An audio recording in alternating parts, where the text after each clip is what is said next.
Welcome to Shoot First, Ask Questions Later, where we research the response of our past and review their relevance for today. This is your host, Moshe Kurtz.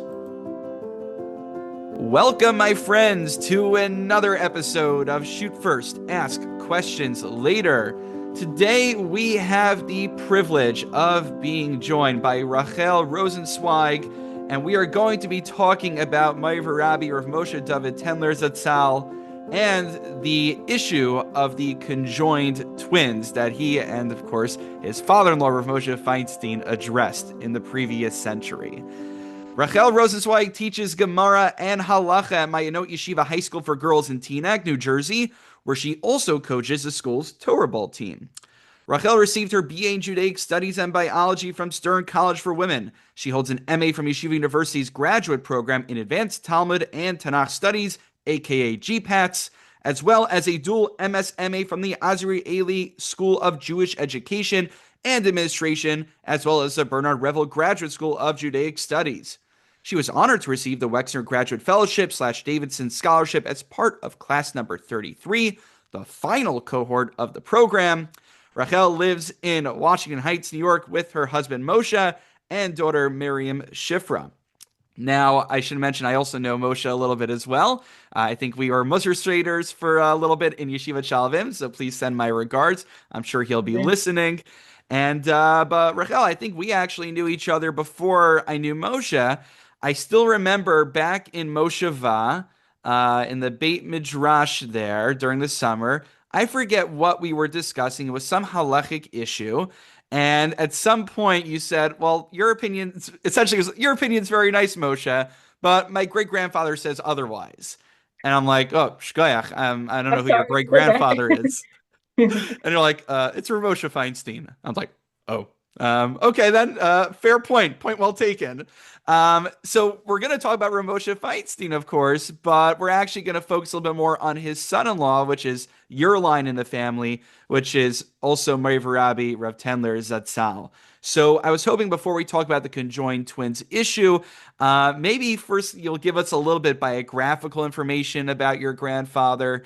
And then I'm sure as we move along in the podcast, we'll get some additional details, some more personal details as well. First of all, thank you so much, Moshe, for having me on your podcast. It's a pleasure to spend the morning together schmoozing. But happy to share about my grandfather's biography. So my grandfather, Moshe Tendler, was born in 1926 on the Lower East Side. A real product of the Lower East Side. Went to yeshivas there, had a father who was a very active Rav in the community and Rebbe and RJJ, of course, found his shidduch there, had a father-in-law who was very involved in the community. His mother actually kind of grew up in New York as well, so he really went way back, New York roots. And then I like to say that he was really both a product and a pillar of Yeshiva University. He started learning in YU or REITs, I believe at the age of 13. His father, I think, was friends with Rabbi Pelayev, if I remember correctly, who was his first Rebbe at YU, back when he was very, very young, back from like Europe. They both learned in Radin together, something like that. And then he stayed and he learned straight through NYU, maybe a little bit of a gap when he was doing his PhD in microbiology in Columbia, but came back and was teaching in both MTA and YU till, as you very well know, really till he couldn't, till he passed away at the age of 95, 96. I should do the math.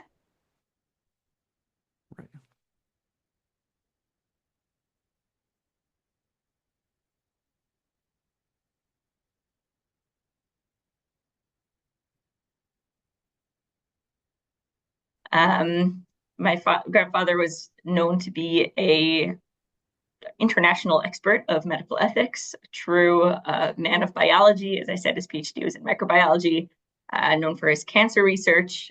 He actually created a cancer medication that he called Refuin. I could keep going. You can tell me when to pause. Well, I think what I really like that you brought up is, and this is something that always struck me about Rav Tendler, was that he kind of had the aesthetic and really I'd say the gravitas of a classic Litvische Rosh Yeshiva. And in many respects, like I think that's primarily, kind of who he was. And at the same time, not every Litvische Rosh Yeshiva has a degree in microbiology. And I think what would be interesting to talk about is Baruch Hashem, there's Kanai Nahara, many descendants of the Feinstein line. And maybe you could tell us a little bit, you've already started mentioning what made the Rav Tendler side of the family unique, perhaps, from other elements of the family. Sure. So I wouldn't say I'm the expert to speak about all the elements of the Feinstein family. As you said, Kananahar, it's a very large bunch. Even the Tendler branch, think Adam Zocha to be one of the grandkids. There's 60 of them, and at the time of my grandfather's passing, there was 180 great grandchildren, 2 great great grandchildren. Like it's a big crew. But I think what you're trying to hint at is my grandfather's unique relationship with Rav Moshe, who he always referred to as the Shver, in terms of his ability to help facilitate a lot of the research and analysis that needed to go into medical ethics shilos that Rav Moshe received. And I think in many ways, my grandfather really was a right-hand man to Rav Moshe, whether it was helping educate him himself, filling in some of the science behind the case. Rav Moshe would, speak to my grandfather regularly, or even just kind of hooking him up with connections in the tshuva we'll be talking about, getting him connected to the proper doctors to get all the background he needed in order to make up SAC. That was something my grandfather was always really passionate about, and like you need to understand deeply the Mitzias before you can, talk halacha. And I really exactly, but right before we get, and I remember, maybe it was your father or someone at the Levaya raised that point, the importance of ascertaining the Mitzias, the facts on the ground, then getting to the halachic acrobatics built upon the data. That's my grandfather's own vort that he was very, very passionate to say. I actually just recently listened to a recording of him sharing it from like the 80s or something at the first Lubavitch convention. Something really interesting. But he famously would say, and I'm going to forget which parsha it was, the parsha that talks about kashrus, and 50% versus 51% of the esophagus of the windpipe, what needs to be slaughtered. I don't want to butcher it, but my grandfather said that good pun.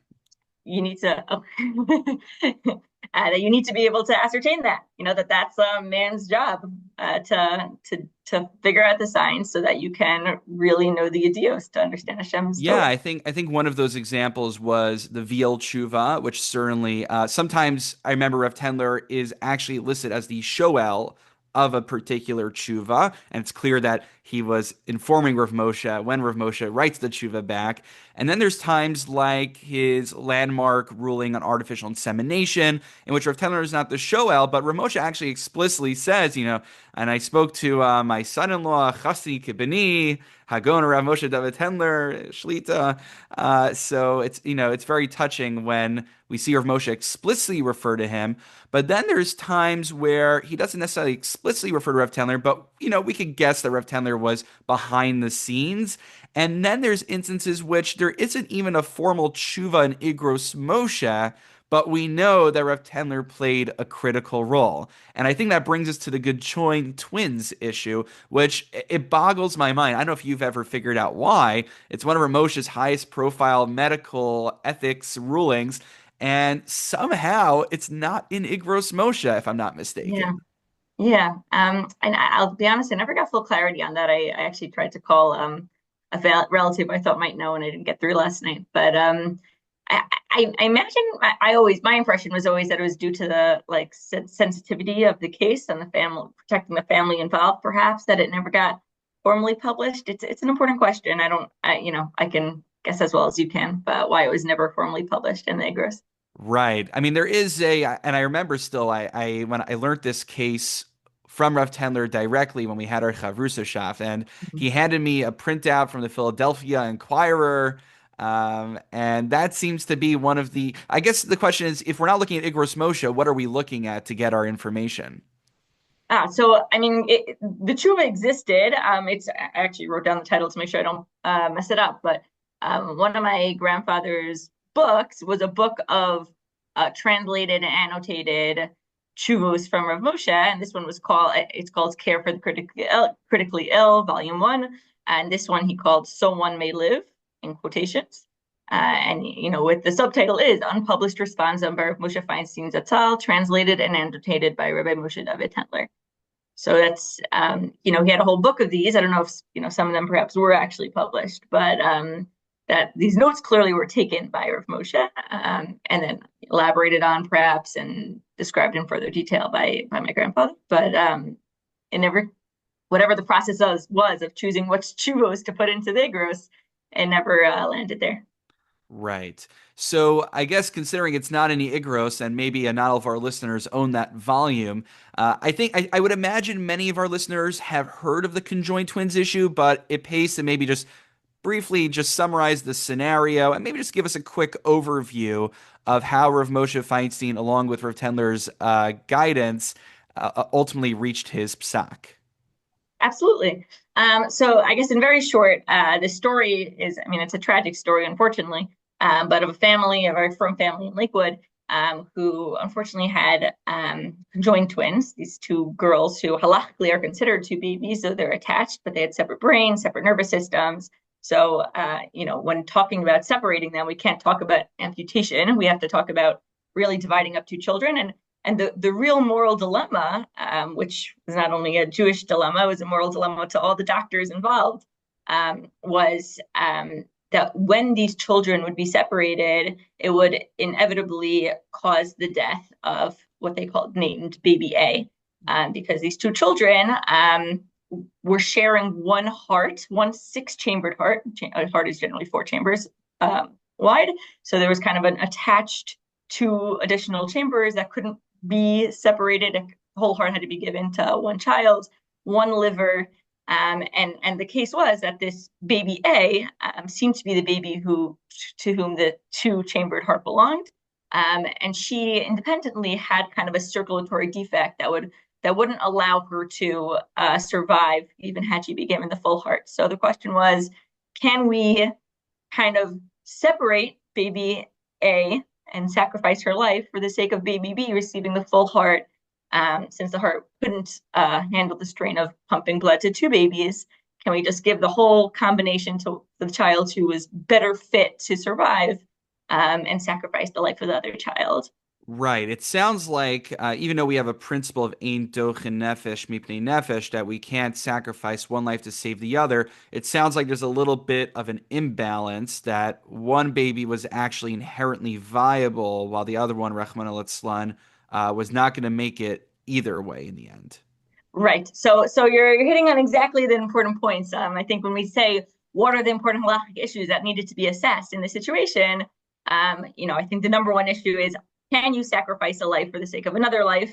And then kind of subcategories, does it make a difference if both children will die otherwise, which was the case? The heart could not maintain the lives of both children connected. And does it make a difference that one child is less viable than the other child, and perhaps is kind of viewed as what we call halachically a rodef, a pursuer, is the one kind of putting the other one's life in danger? It wasn't baby B putting baby A's life in danger, since baby A wasn't viable independently anyway. But it was baby A who was putting baby B's life in danger. Exactly. Right, and I would imagine that Rav Moshe needs to be filled in on the metzias of the viability Certainly. or lack thereof of one baby versus the other in order to then proceed to apply the halachic principles.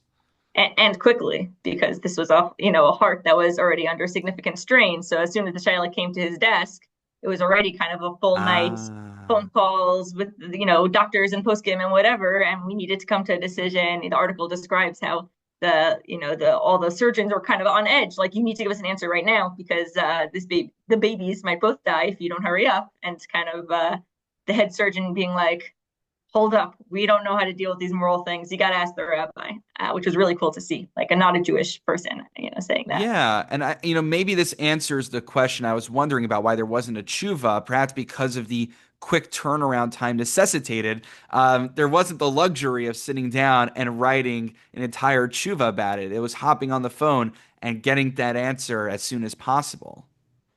Perhaps. You could argue he could have written it up afterwards, so I don't know. But but Yeah, oh, that's true. It could be right. There are post facto ones, and there's Chuvos Kitsaros as well. It doesn't have to be the Manhattan Erev Chuva. It could be the Kew Garden Hills Erev Chuva, which are very different in length. very Maven Yovin. Okay. Yes, exactly. Like one goes on for pages and pages and pages, and one is like not even a quarter of a page.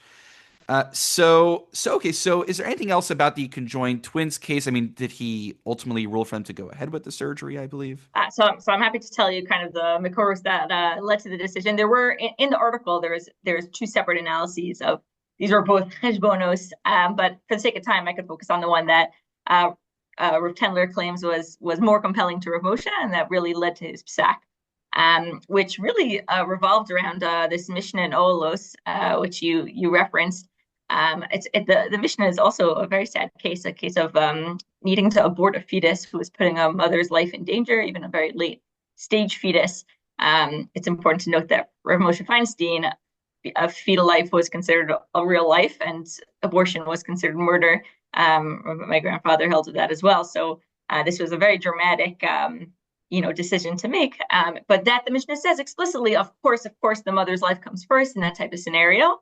But interestingly, as soon as the child is rubo born, is majority out of its parent, out of its mother, then it's considered an independent life. And the phrase you said, we wouldn't be able to prioritize one over the other. Now that's really interesting, considering we do have this concept of rodef. We have this concept that if one life is putting another in danger, you can kill the pursuer. That comes up in the Gemara and Sanhedrin, and Rav Chisda there actually directly connects our Mishnah and says, the fetus is a rodef, right? A rodef is someone who is pursuing someone else for his life. Doesn't matter if it's a katan, doesn't matter if it's only a child. We don't need any hasra, we don't need any warning. You are allowed to kill that pursuer to save in self-defense, to save the one who's being pursued. And he says the fetus counts as that. Of course, what you need to clarify then is, so as soon as the infant is born, why would the din change? Why would you not kill it to save the mother when it's rubo out, when majority is out?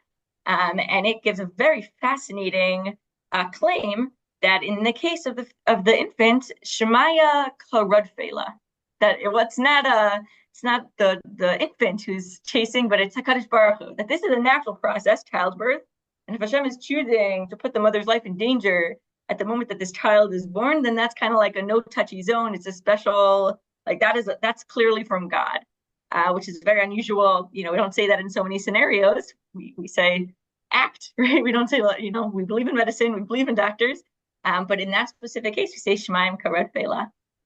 I think what's important in trying to say, okay, so where do our conjoined twins fall out? We really need to see one more source, right? Are they the fetus? Are they the infant? Are they who are they? Are they katan? Like what is this case? And for that, Rav Moshe really pointed to, or my grandfather pointed to, a Rambam, which is very cool. It's in Hilchos Rotseah, Aleph Vav, if I wrote that correctly, where it describes the case of the fetus. And it says, "V'zehu tivo shel olam," right? That the fetus is considered a rotseach, and if the fetus is considered it's not a rotseach, sorry, a rodef, and if the fetus is considered a rodef, then you can kill the fetus. And he says, and that's just natural. And it kind of to me sounded like a throwaway line, like, okay, v'zehu tivo shel olam, but that really becomes the crux of the halachic argument from Rav Moshe's perspective, where he says that the reason we wouldn't say Shemaim Karad Fela in the case of a fetus, that it's really God who's doing this, right? Like it's all natural, is because it only makes sense to prioritize a mother. You can't prioritize a dependent life for this, like, over an independent life. There's a dependency argument here. It wouldn't, like, it just would be unnatural to say I'm going to prioritize, even if you view a fetus as a real life and killing a fetus as real murder. The fetus is still a dependent life. It cannot survive without uterine environment. At least in those days, maybe science has evolved enough, but it could not survive without the environment of the uterine environment of the mother. And so it's only natural to prioritize mom and not to say that it's Shemaim Karad Fela. And Rav Moshe applied that logic here to our twins because by our twins, we have dependency. We said baby A was not independently viable. It was really dependent on the circulatory system of baby B to keep it going. Mm. So both children were destined to death, if not for sacrificing baby A, who was dependent on baby B and putting baby B's life in danger. And so we were able to apply the din rodef just like a fetus to baby A as compared to baby B. And Rav Moshe did paskin that they should go ahead with the surgery, unfortunately sacrificing baby A for the sake of baby B. Right. It's still a very sad outcome, but it's the I guess what you'd say the lesser of the two evils had they not acted at all. And it's a fascinating analogy, right, to the case of the abortion where the fetus is dependent upon the mother, so it is a bit of that dynamic of imbalance there that one depends on the other for survival. And so here it's not like two babies on separate sides of the scale, but one is kind of almost siphoning off the other one, and that's what leads to that Exactly. ruling. Fascinating. I mean, so this is worth talking about because there's chuvos that are written down and there are chuvos that, are written down post facto or in form that we wouldn't expect. I have not Okay. written my essay on this topic yet, so I'm glad to be getting the presentation from you on it. It will be helpful when I get to it. Um, and I think this is a great example because, like you said, Rav Tendler must have played a huge part in the process. I think I found a long time ago. Or actually, I think Rav Tendler gave it to me himself. He also wrote in MTJ's halachic journal. I forget it's called the Torah Bowl or something like that. Also, a reasoned response explaining Rav Moshe Feinstein's halachic rendering in that case. It'd be interesting to see how it matches up with what he wrote in the book that you How he referenced. describes. I mean, imagine they'd be similar. Maybe a different choice of language. I don't know. But my grandfather is pretty much who he was in every context. So Oh, yeah, I'm sure it's consistent. yeah. What I always thought would be really cool, and I made this a project for down the line, is Rav Tendler has a lot of scattered mamarim, a lot of scattered Hebrew essays on halachic topics and like Beis Yitzchak journals or the MTJ's Mm. journals. I'm sure other places. It'd be really cool at some point, to kind of collate those Well, together. absolutely. I Um, think that's certainly a long-term project of the families. Maybe you want to get involved as well, but I mean, I certainly have would nothing to be a big contribute beyond the contribution. esteemed members of the family, but I'm definitely going to be rooting for it. And obviously, if I can be of any help, if I find a random article, I'll send it your way. So you're good at finding random articles. So Otzar HaChachma is a useful resource. As I say, like, people sometimes like, oh wow, you wrote this, you wrote that. I'm like, I'm just a dude with Otzar HaChachma and Bari Lan. It helps you do a lot these days. very humble of you. Yeah. Um, but I think what I want to turn to as we are, getting close to wrapping up is this halachic topic is very important. And I want to get a little bit more to understanding Rav Tendler. Now, Rav Tendler has a reputation. I met him at the end of his life where he was mellowed out a little bit more, though certainly still had his opinions, no question about it. But he was always, sometimes people were very intimidated by him. They only saw kind of the imposing Litvisha Rosh Yeshiva side of him. I was wondering, as a granddaughter of Rev Tendler, I'd love to get like more personal insights, a side that maybe we don't always see about Yeah. him, to the degree that you're comfortable. I mean, I think maybe one place to start is I remember he shared with me a story about how he met your grandmother. There's some details about them in the library. She had a Shiloh in like biology or something. I'm curious how you heard the It story. was chemistry, and I might think he might have been the one with the Shyla. But the way I've heard the story, that you're referring to is something about like being college students in the library and her helping him with a chemistry question. That's the way I remember it. But as we talked offline a little bit, there are definitely conflicted accounts. And I've also heard accounts that even as younger teenagers, Lower East Side was a small world. They used to bike ride around near each other and together. Like everyone knew each other. It was a very different world. That first generation immigrants. My grandfather was a first generation immigrant, but my grandmother was, and that generation in general, like people were out about and about in the streets. They knew each other. It was a little bit, chiller in that way. It's a great shidduch story. I mean, the way Rav Teller told me, and again, you may have heard a different version, so correct me if I'm wrong, was that after they met each other in the library or riding bicycles or whatever it may have been, apparently Rav Moshe and Rav Tendler's father, I think it was Rav Yitzchak Tendler, if I'm not mistaken. Yeah. So they're talking and like, oh, I have a daughter, you have a son, maybe be a good shidduch. Asks Rav Moshe David Tendler, what do you think? He's like, I'm already on it. That was That's like that. great. I haven't heard that part, I but mean, I like love I that. might be embellishing or like the details are wrong, but that's kind of how he presented it to me. That's awesome. Yeah, he would. But He sounds straight for a I'm not grandfather here for to tell my sure. stories about Rav Tendler. I want to hear your story. So Yeah, like I love hearing your stories. yeah. Yeah, I think you really painted a good picture. My grandfather certainly was a Litvisher Rosh Yeshiva, had a little bit of a imposing figure to the public, and I think that really came from a such a deep, passion for Torah and for MS and like for getting to Amiso Torah.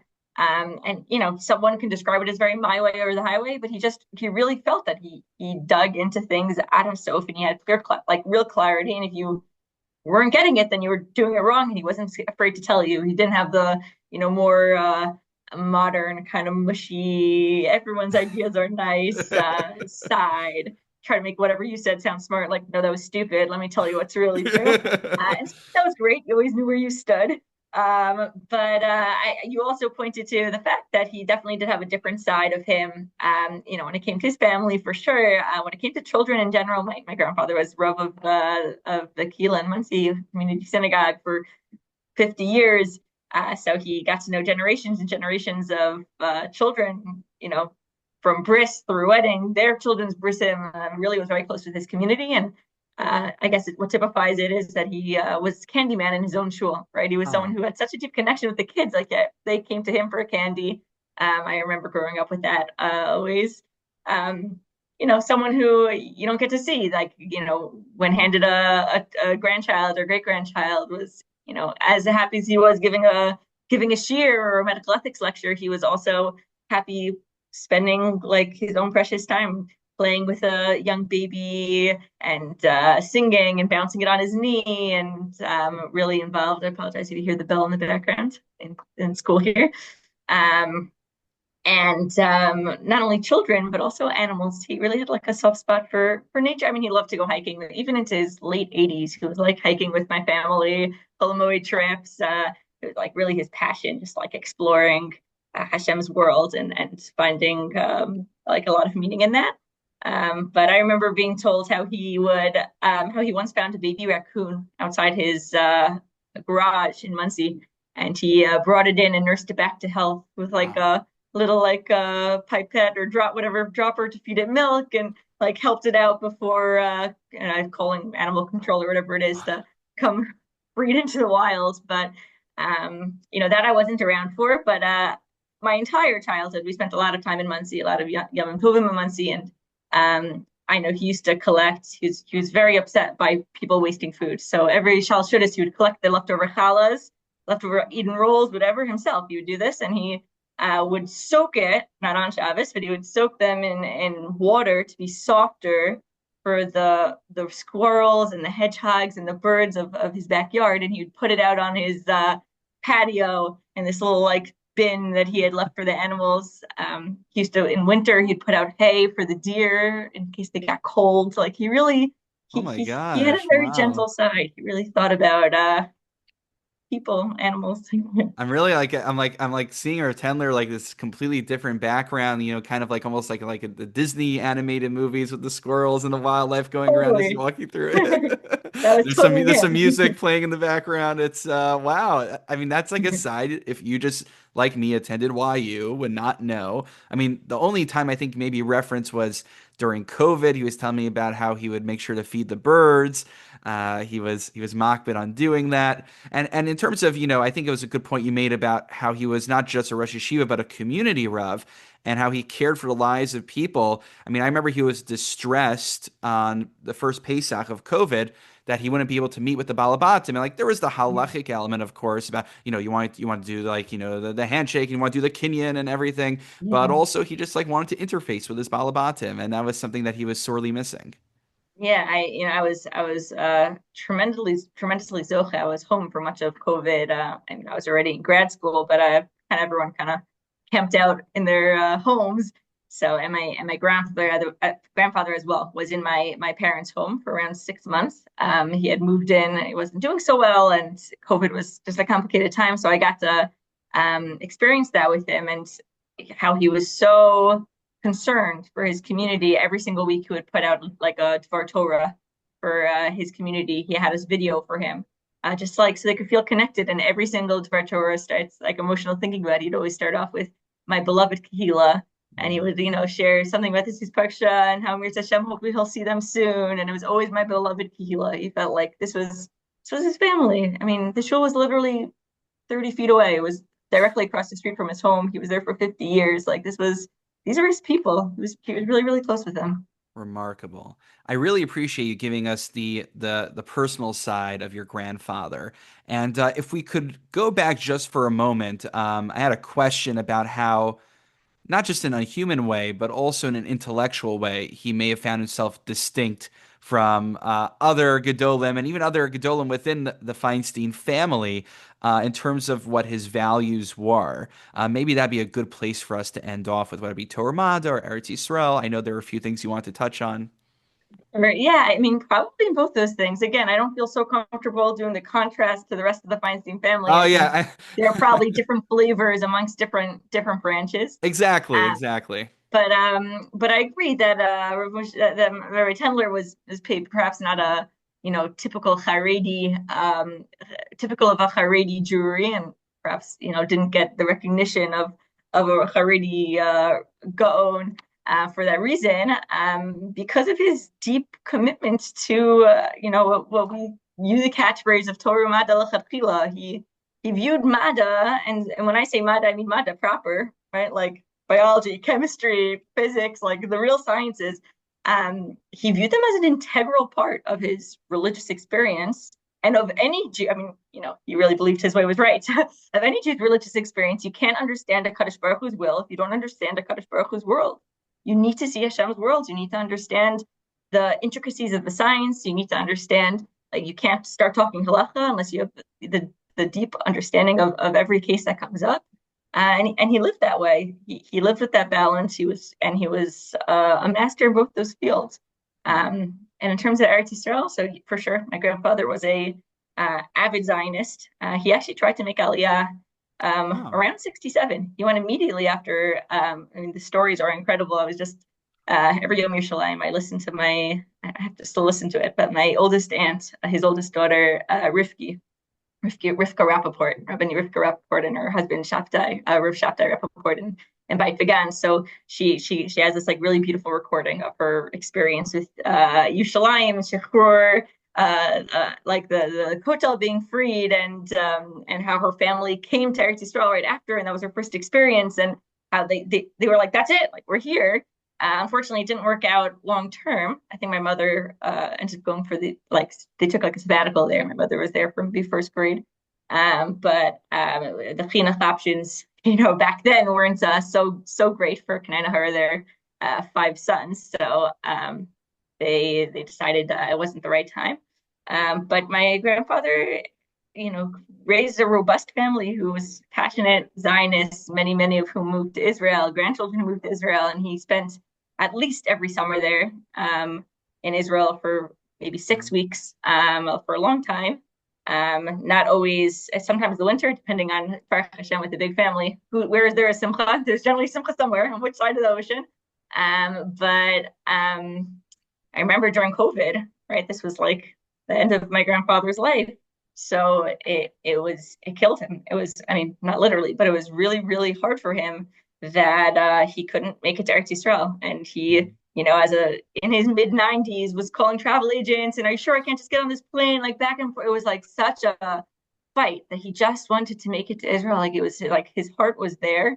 And I remember when unfortunately he passed away in Eretz Yisrael, it was Simchas Torah by Shmini Atzeres. yeah. And I remember being very powerful for the family that, like in Eretz Yisrael, they read about Vayamat Moshe Eved Hashem and how he never made it to Eretz Yisrael. And Wow. he felt like that was my grandfather. Wow.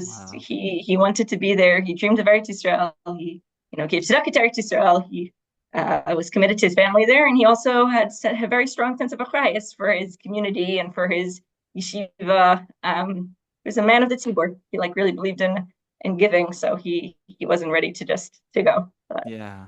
And if I may say one thing, I think you didn't mention it because in your humility, but he I don't know if you're aware, he was very proud of you also. Thank you. He was, still like Lifish Shiva. He was by no means, one of these people who was like at a Jofa conference or anything like that. But he like loved Torah, and he thought everyone should learn Torah on an advanced level. And he mentioned to me independently, like when we were learning, it's like, I have a daughter, I think at the time, a granddaughter who's in GPATS. She's going to be teaching. I'm pretty sure he was referring to you. Probably. I'm pretty sure I'm the only GPATSer in the family. But So he was I very so proud of appreciate your bringing it up because accomplishments. I think it's an important point. I not to like talk about myself, but I recall even as I became more and more passionate about Talmud Torah, when I was in high school, my grandfather would always tell me, if anyone ever gives you any problems, like you just talk to me. And he would share with me about his mother, who became a true role model to me, my Bubby Bella,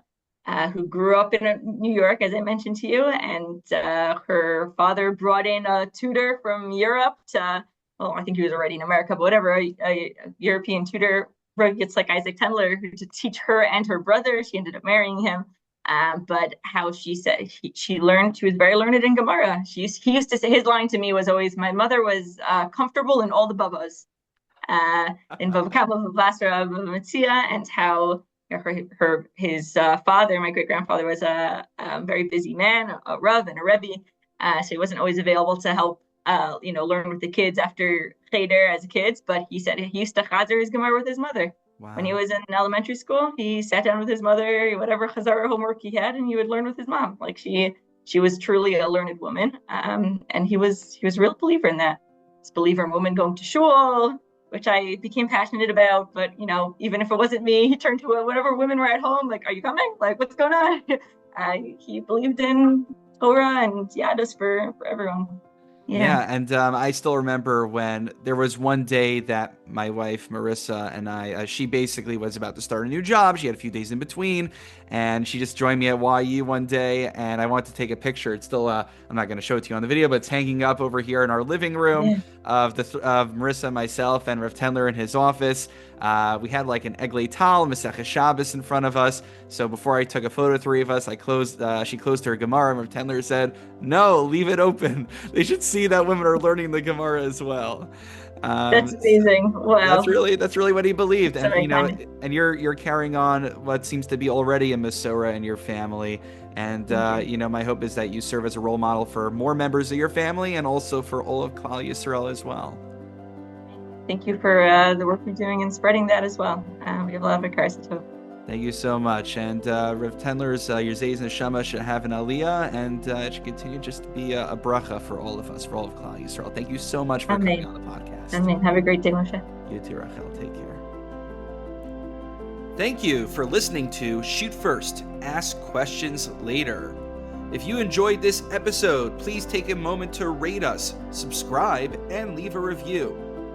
If you would like to submit a letter to the editor, sponsor an episode, or just have a general inquiry, please email me at mitchellmkurtz@gmail.com. This is Moshe Kurtz, and I look forward to learning with you next time on Shoot First, Ask Questions Later.